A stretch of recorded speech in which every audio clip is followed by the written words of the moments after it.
A paz do Senhor, irmãos e irmãs. Mais uma vez, motivo de muita alegria poder estar aqui com a nossa igreja, pregando mais uma vez, né, trazendo a palavra do Evangelho, trazendo a palavra das Sagradas Escrituras. É sempre muito prazeroso poder estar estudando e trazer os estudos aqui para os irmãos, para as irmãs, de forma que nós possamos continuar nos fortalecendo, né, na fé, na palavra, como igreja. E como é o nosso costume, antes de iniciarmos, né, nossa exposição, nós vamos fazer uma oração ao Espírito Santo. Meu Deus, meu Pai amado, em nome de Jesus Cristo, louvamos agora, meu Pai, honramos e bendizemos o Teu nome. Rogamos, Papai, pela presença do Teu Espírito Santo, nosso Espírito ajudador, consolador, que Ele esteja conosco, nos conduzindo em mais esse estudo, que Ele esteja com todos nós que estamos recebendo o estudo das Sagradas Escrituras, para que abra a nossa consciência, abra a nossa mente, o nosso entendimento, o nosso discernimento, para que possamos continuar caminhando como discípulos de Jesus. É a oração que te fazemos, meu Deus, em nome de Jesus Cristo. Amém. Amados irmãos, vamos dar continuidade hoje à ministração da semana passada no livro de Judas, na Epístola de Judas. Hoje nós vamos estar falando aqui do versículo 5 ao versículo 16, que na Bíblia, nessa nossa versão, né, que é Almeida, revista e atualizada, tem o título de Exemplos da Punição dos Ímpios. Eu vou fazer a leitura do texto, para depois a gente poder meditar um pouquinho sobre ele. Amém? Então, Judas, capítulo 1, versículo 5 ao versículo 16. Exemplos da punição dos ímpios. Quero, pois, lembrar-vos, embora já estejais cientes de tudo, uma vez por todas, que o Senhor, tendo libertado um povo, tirando-o da terra do Egito, destruiu depois os que não creram. E os anjos, os que não guardaram seu estado original, mas abandonaram seu próprio domicílio, ele tem guardado sob trevas, em algemas eternas, para o juízo do grande dia. Como Sodoma e Gomorra e as cidades circunvizinhas, que, havendo-se entregado à prostituição, como aqueles, seguindo após outra carne, são postas para exemplo do fogo eterno, sofrendo punição. Ora, estes, da mesma sorte, quais sonhadores alucinados, não só contaminam a carne, como também rejeitam o governo e difamam autoridades superiores. Contudo, o arcanjo Miguel, quando contendia com o diabo e disputava a respeito do corpo de Moisés, não se atreveu a proferir juízo infamatório contra ele. Pelo contrário, disse: O Senhor te repreenda. Estes, porém, quanto a tudo o que não entendem, difamam, e quanto a tudo o que compreendem por instinto natural, como brutos sem razão, até nessas coisas se corrompem. Ai deles, porque prosseguiram pelo caminho de Caim e, movidos de ganância, se precipitaram no erro de Balaão e pereceram na revolta de Coré.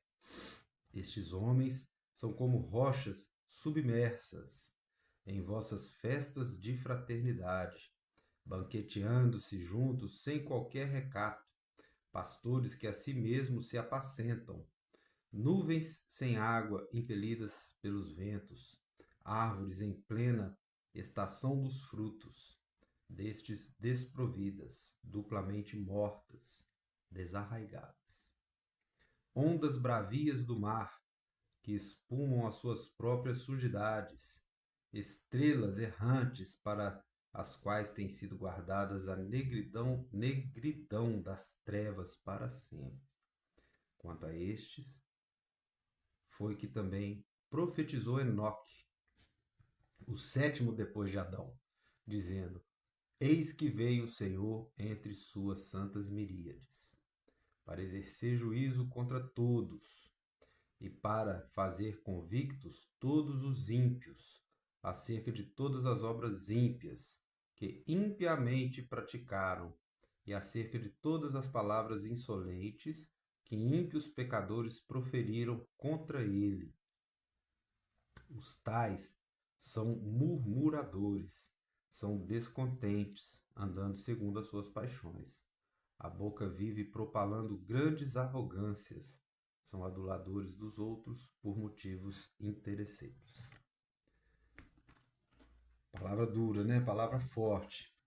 Pois então, esse é um estudo, de certa forma, difícil de fazer, porque é um estudo que trata da iniquidade, né?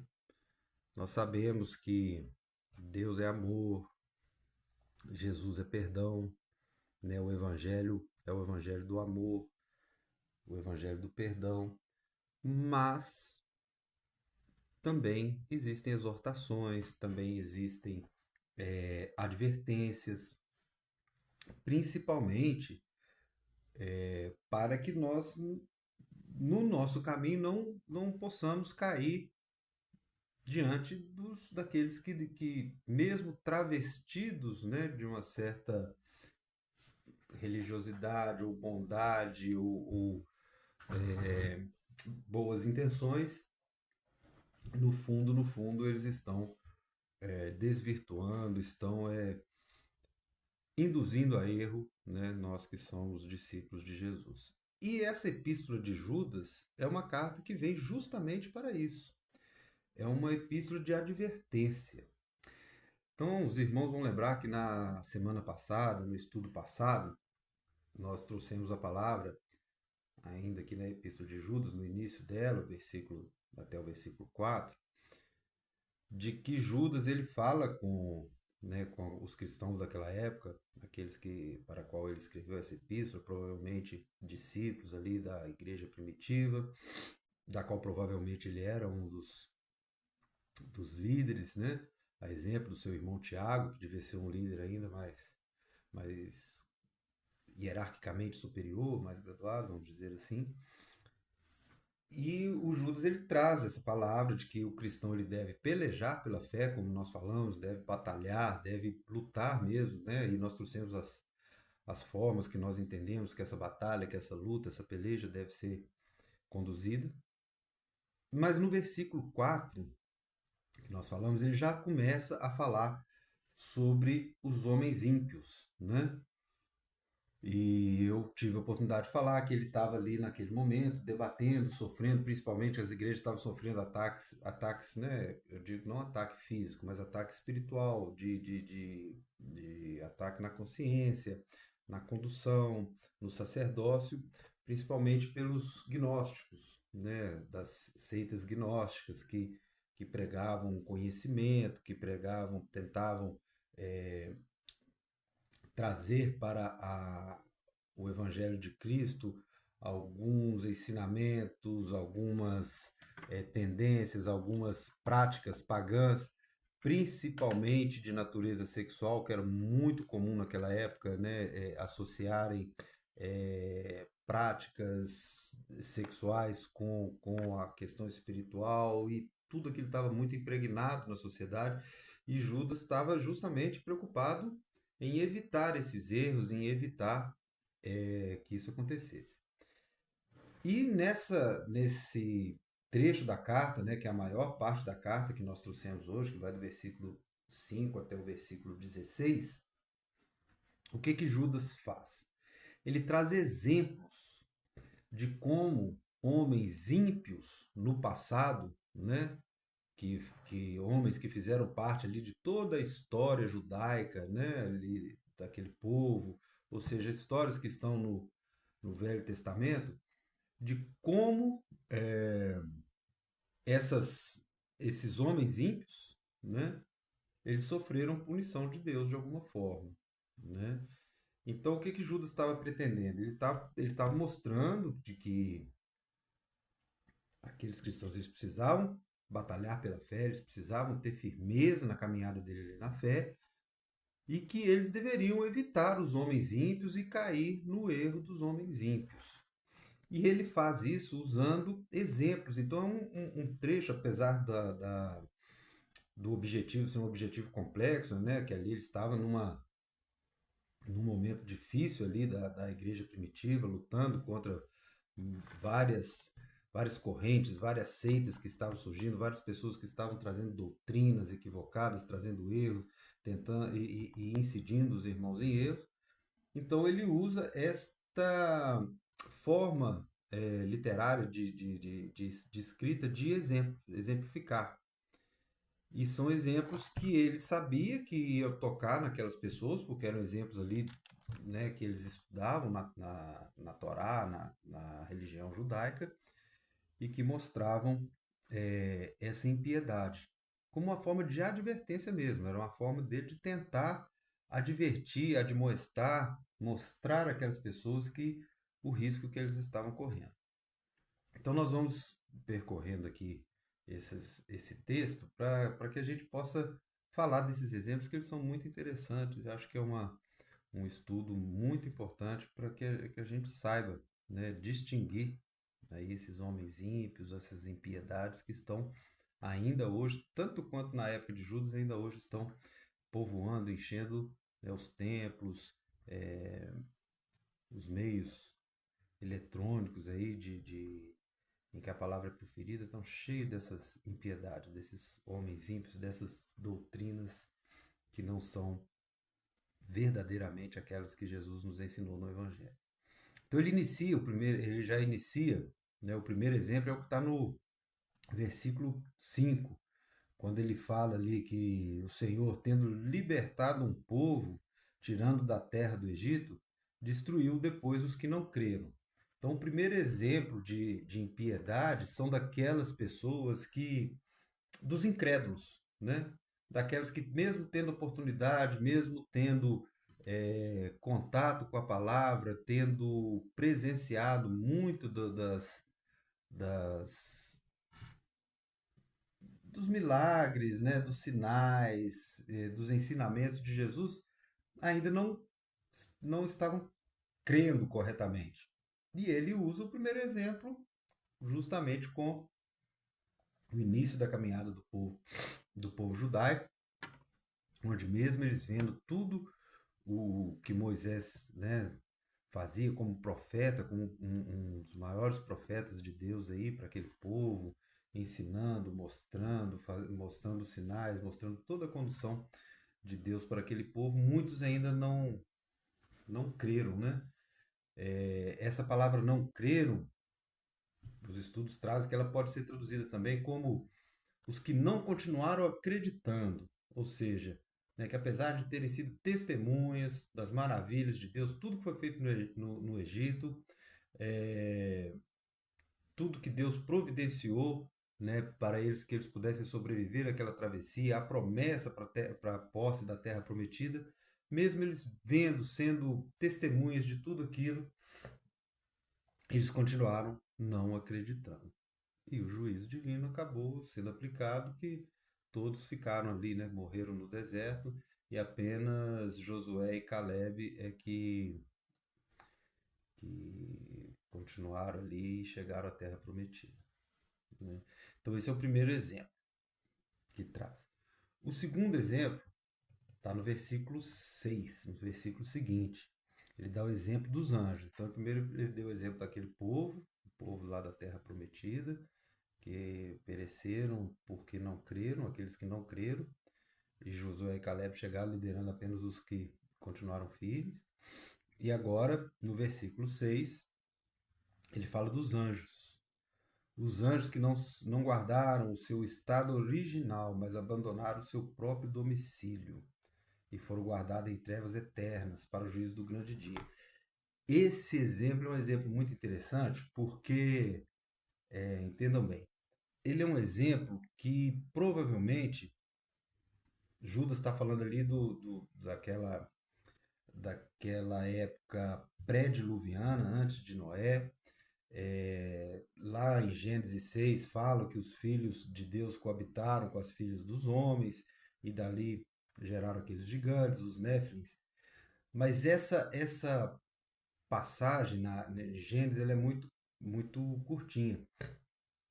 Mas é um tema que é muito tratado no livro de Enoque, que não faz parte da Bíblia, né, da nossa Bíblia, da Bíblia, tanto a católica quanto a protestante não trouxeram o livro de Enoque para dentro da Bíblia, mas era um texto, era um livro muito difundido na época. Praticamente todos os judeus daquela época já tinham lido, já tinham estudado o livro de Enoque. Né? E nesse livro de Enoque ele traz mais detalhes sobre essa queda dos anjos, né? Essa coabitação dos anjos com os humanos, que geraram os Néfilins, e que Deus não agradou. Isso foi uma queda que, em função disso, né, da iniquidade dos anjos, junto com a iniquidade dos homens, é que Deus teria optado pelo dilúvio, né, como nós conhecemos na história bíblica. Então, esse segundo exemplo, né, citado por Judas, traz essa fonte do livro de Enoque. Ele faz menção ao fato, mas partindo do pressuposto que todos conheciam. Né? A gente pode também puxar, como eu disse, em Gênesis 6:1, que também fala disso de uma maneira bem rápida. O livro de Gênesis também cita Enoque como aquele que foi, né, na carruagem de fogo para os céus, ou seja, não morreu como um homem comum.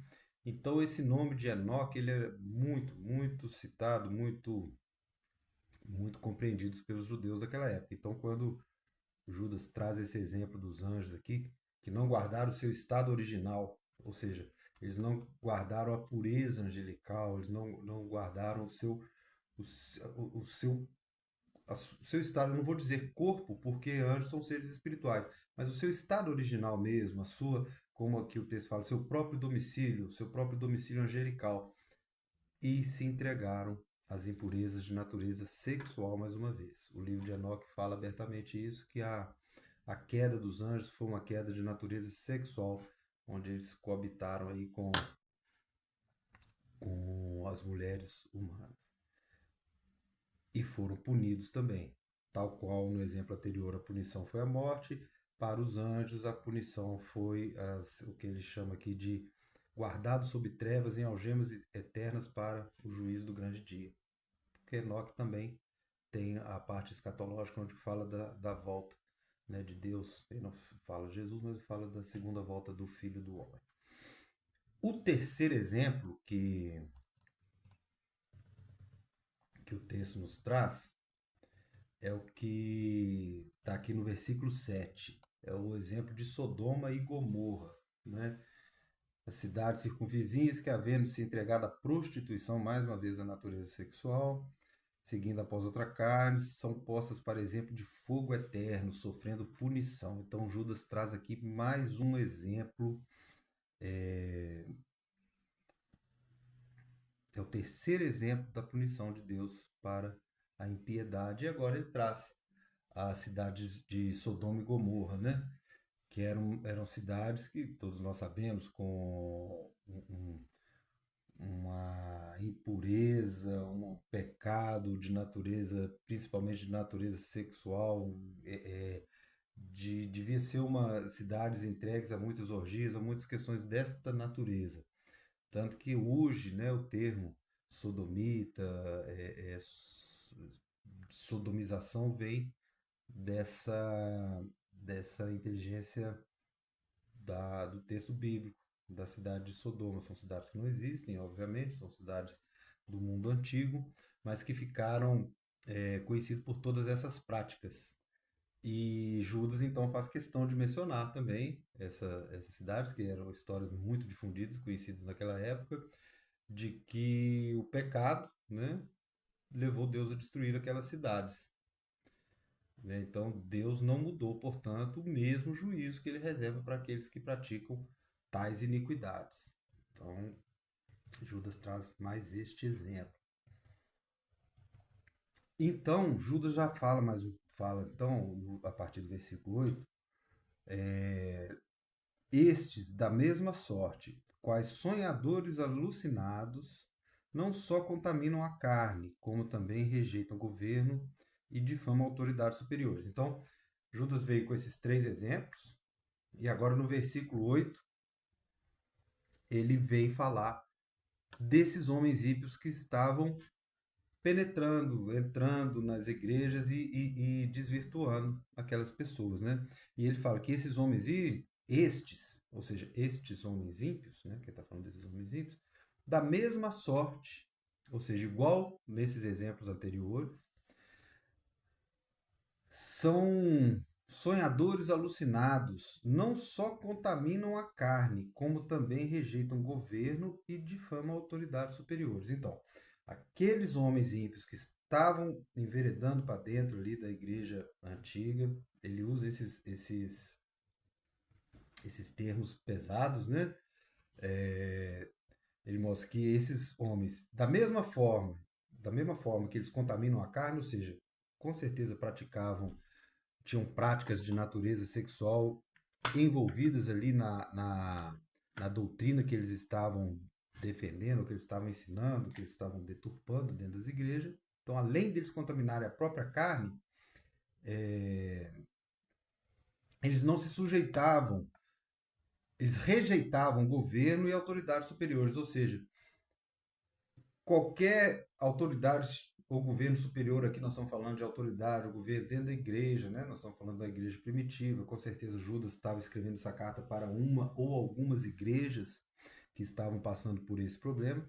Então essas pessoas, além de contaminarem a própria carne, de estarem fazendo errado, eles não aceitavam as autoridades, ou seja, aqueles que chegavam a falar para ele, vocês estão errados, não é assim, essa forma como vocês estão ensinando, essa seita que vocês estão ensinando, toda essa impureza está errada, eles não aceitavam essas autoridades, eles não aceitavam nenhum tipo de advertência.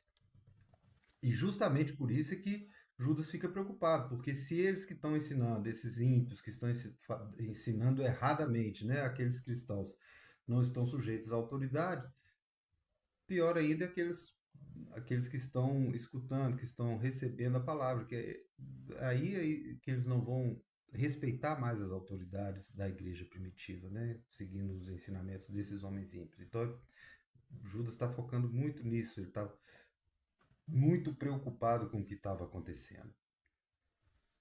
Aí o artigo, no versículo 9, ele cita, né, o caso do arcanjo Miguel, que quando contendia com o diabo, olha só, eu vou ler o 9 e o 10.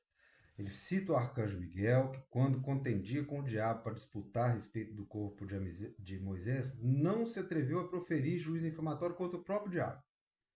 Pelo contrário, ele falou foi que o Senhor te repreenda, ou seja, Deus é que vai repreender, né, o diabo, o mal, o homem iníquo ali nessa figura. E Judas volta a falar desses homens que estavam na igreja. Estes, ou seja, estes homens ímpios que agora estão aqui na igreja, porém, quanto a tudo que não entendem, difamam. E quanto a tudo que compreende por instinto natural, como brutos sem razão, até nessas coisas se corrompem.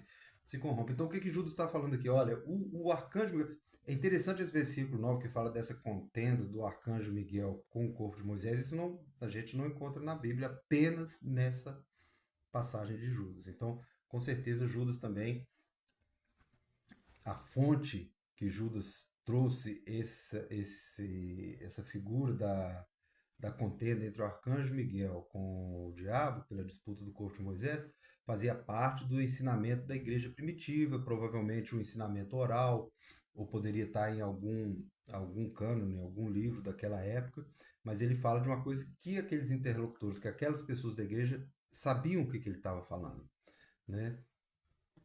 E ao relatar essa disputa, né, do arcanjo Miguel com o diabo sobre o corpo de Moisés, nem mesmo o arcanjo Miguel, um ser celestial, um anjo celestial, proferiu difamação contra o diabo. Ele contendeu, mas falou, é Deus quem vai te repreender, não eu.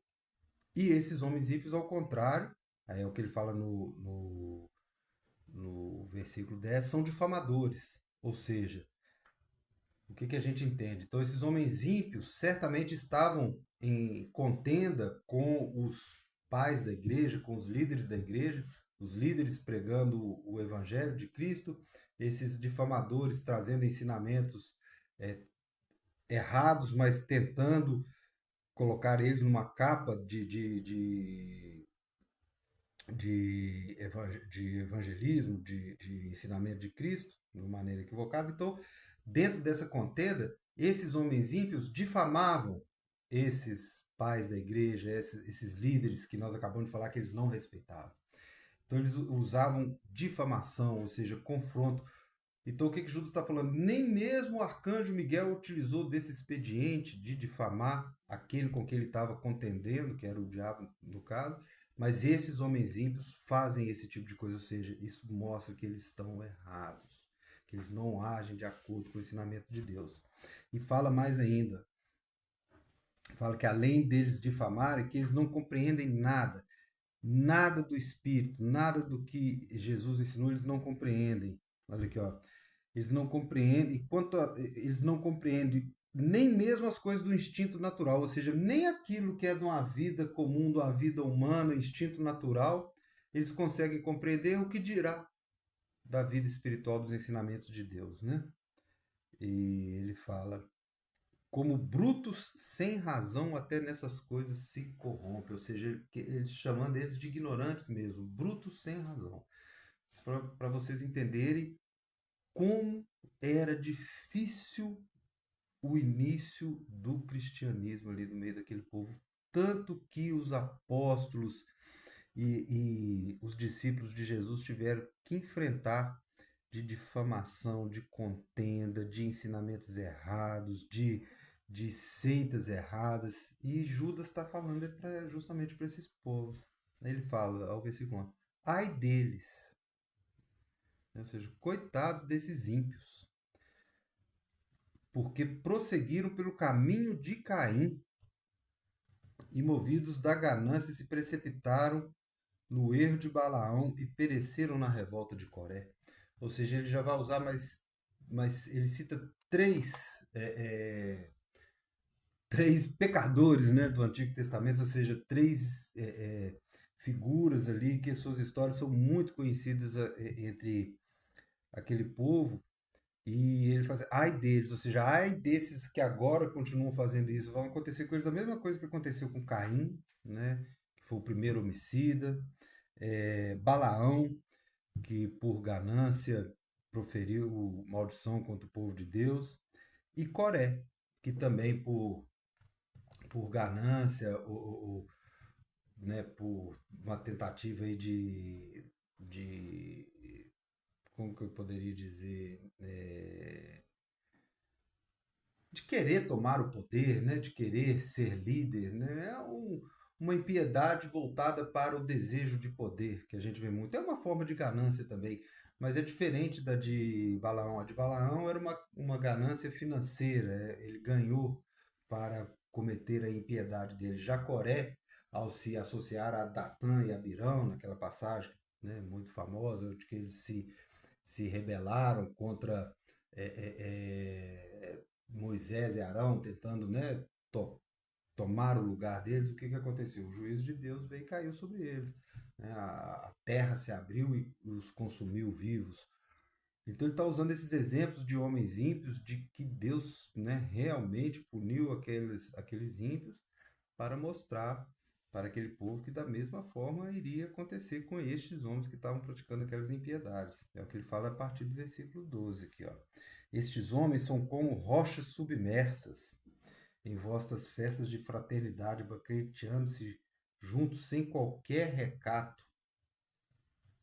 Ou seja, estavam utilizando toda aquela estrutura da igreja, todo aquele aparato ali onde que tinham aquelas pessoas, estavam se baqueteando, eram pastores de si mesmos, que a si mesmos se apacentam, estavam preocupados apenas com eles mesmos, né? E aí eles seriam o quê? Nuvens, seriam o que ele fala aqui como nuvens sem águas impelidas pelo vento, ou seja, eram instáveis, eles não tinham uma direção correta, uma direção segura para seguir. Árvores em plena estação de fruta, destes desprovidos, duplamente mortas, desarraigadas, ou seja, é, eles eram infrutíferos, aquilo que eles estavam ensinando, aquela palavra que eles estavam trazendo, não ia frutificar, não ia trazer fruto nenhum, eram palavras vazias, eram palavras erradas, eram palavras equivocadas. Seriam como ondas bravias do mar, já no versículo 13, que espumam as suas próprias sujidades, né? Ou seja, aquelas ondas que vêm trazendo sujeira, impureza junto nas suas espumas, né? Ou seja, são termos, ele usa termos simbólicos, até mesmo poéticos, mas para dizer de uma forma dura contra aqueles homens, né? Olha só, que quando ele usa essa simbologia das ondas que espumam suas próprias sujidades, ou seja, tá falando assim, aquilo que eles estão ensinando, aquilo que eles estão colocando para fora, aquilo que eles estão trazendo é sujeira, é imundícia, né? E ele usa mais um simbolismo das estrelas errantes para as quais tem sido guardadas a negridão das trevas para sempre. Ou seja, ele pode estar falando de estrelas cadentes que você vê a luz dela passando e depois elas entram para as trevas e nunca mais voltam. Então, é dessa forma que Judas está tratando essas pessoas, né? De uma maneira dura, de uma maneira contundente, porque a batalha era pesada e não é diferente dos nossos dias, que nós vamos falar agora no final. Então Judas, ele no versículo 14, ele volta novamente a citar Enoque, por isso que quando ele fala lá dos anjos, eu falei que provavelmente era o livro de Enoque, provavelmente não, certamente era o livro de Enoque que ele estava utilizando como base, ele volta a citar Enoque novamente, né, que era como eu disse, um livro muito conhecido, e ele aqui agora ele já cita Enoque, quando Enoque fala da profecia, né, de que é, também profetizou Enoque, o sétimo depois de Adão, Enoque é o sétimo depois de Adão, dizendo: Eis que veio o Senhor entre suas santas miríades para exercer juízo contra todos e para fazer convictos todos os ímpios acerca de todas as obras ímpias que impiamente praticaram e acerca de todas as palavras insolentes que ímpios pecadores proferiram contra ele. Esses tais murmuradores são descontentes, andando segundo as suas paixões. A sua boca vive propalando grandes arrogâncias, são aduladores dos outros por motivos interesseiros. É onde que ele fecha a passagem dele, citando Enoque. Mais uma vez o livro de Enoque. O livro de Enoque traz a profecia da segunda vinda de Cristo, que Enoque chama de Senhor, da segunda vinda do Senhor para juízo, que é o que nós sabemos que estão nas parábolas, nos ensinamentos do Apocalipse. Nós já tivemos oportunidade de, algum tempo atrás, já deve ter passado até alguns anos, porque, né, quando nós estávamos fazendo os estudos das parábolas de Jesus, nós fizemos um estudo só sobre as parábolas escatológicas, aquelas parábolas que falam sobre o fim, que falam sobre o julgamento final, onde Jesus vai vir para julgar os ímpios e os bons, entre os ímpios e os bons. E o que Judas está trazendo aqui é justamente isso. Né? Provavelmente quando ele escreveu essa carta ainda João não tinha escrito o Apocalipse, então ele utilizou o livro de Enoque, que era um livro muito conhecido e que trazia essa profecia de julgamento. Então, meus irmãos, essa carta de Judas ainda falta um pedacinho dela que vou deixar para a próxima exposição, mas essa parte da carta de Judas, onde ele traz os exemplos de punição dos ímpios, Judas traz um apanhado, vários exemplos de impiedade e de como essas impiedades foram punidas por Deus, mas que mesmo aquelas que de alguma forma não foram punidas, certamente da segunda vida, do julgamento final, elas não escaparão. Então Judas ele usa palavras duras para admoestar, para chamar a atenção daquelas pessoas em função das pessoas que estavam entrando na igreja e trazendo ensinamentos errados. E hoje, domingo, né, eu estou gravando aqui esse estudo, e não tem como deixar de citar o que eu acabei de assistir aqui na internet, um discurso do Silas Malafaia, lá num ato político no Rio de Janeiro, hoje, na data de hoje, né, de domingo. E não tem como não associar o que Judas está falando aqui da iniquidade daqueles pregadores com a iniquidade que está sendo praticada hoje. A gente sabe que naquela época existia muita iniquidade dentro desses que Judas chama mesmo de pastores que a si mesmo apacentam, muita iniquidade de natureza sexual, que ainda existe. Mas hoje a grande iniquidade que está dentro das igrejas é essa iniquidade, essa ganância. Ganância por dinheiro e ganância por poder. Se Judas estivesse hoje, escrevendo a carta dele hoje, com certeza ele estaria usando palavras duras, palavras fortes contra estes falsos pastores, contra esses falsos mestres, contra estas pessoas que estão se revestindo de cristãos, se revestindo da nomenclatura de pastores, de apóstolos, sei lá qual o nome que eles usam, mas a intenção deles é ímpia. A intenção deles, a impiedade deles está na ganância, no poder, na busca pelo poder, na mentira, no engano, no engodo. Tudo isso que está acontecendo hoje também acontecia na época de Judas. Existem algumas diferenças no tipo da impiedade. A gente vê aqui muita impiedade de natureza sexual que a gente sabe que era naquela época. Eles estavam misturando os ensinamentos do evangelho com práticas pagãs de sacerdotisas sexuais que proferiam adivinhações, tanto que ele cita Balaão aqui, que é um famoso adivinho, né? E, então tudo que estava de errado que eles estavam colocando dentro da igreja, e que a gente vê acontecendo hoje, as coisas erradas sendo colocadas dentro da igreja, não da mesma natureza, mas ímpias da mesma forma, através da exploração da fé, através da ganância, do uso da fé para atingir intenções pessoais, buscas pessoais pelo poder. Então, esse texto traz esse ensinamento, esse texto traz essa reflexão, nós temos que refletir, e da mesma forma que Judas ensina que nós temos que batalhar pela fé para ficarmos livres desses homens ímpios, hoje também nós temos que batalhar pela fé para ficarmos livres desses homens ímpios, e essa batalha é na consciência, é espiritual, é através de oração, é através de discernimento, é através de estarmos unidos com o Espírito Santo, que é o que nós vamos falar no nosso próximo estudo, no final da carta aqui de Judas, mas com a certeza de que a salvação é em Jesus e que, segundo os profetas bíblicos, haverá um julgamento. Como vai ser, quando vai ser, a forma, tudo é especulação.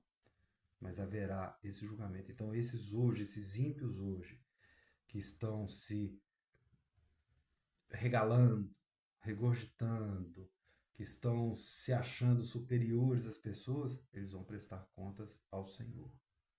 Eles vão prestar contas ao Senhor.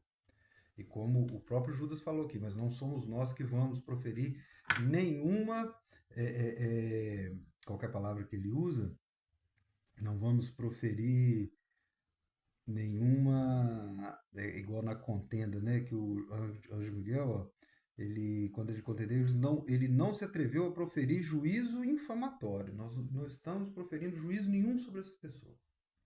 Nós estamos apenas, tal qual como Judas ensina, nós estamos apenas vendo o erro, mas que o Senhor os julgue, né? Que o Senhor os repreenda, como está aqui na palavra. O Senhor te repreenda. Que o Senhor repreenda essas pessoas. E que nós possamos através do Espírito Santo e buscando a palavra, estarmos livres dessas falsas doutrinas, desses falsos ensinos, desses falsos mestres, desses pastores enganadores. Então nós trazemos para hoje o que Judas, toda a advertência que Judas trouxe para o povo daquela época, nós trazemos para o nosso dia de hoje. E eu espero que os irmãos compreendam, absorvam e que através do Espírito Santo, que através do estudo da palavra, da comunhão, através da oração, através da fé, né, de aceitar as advertências, tudo que nós falamos na exposição passada, nas formas como nós devemos pelejar pela fé, que nós continuemos pelejando para ficarmos livres destes homens ímpios. É a palavra que eu trouxe para hoje.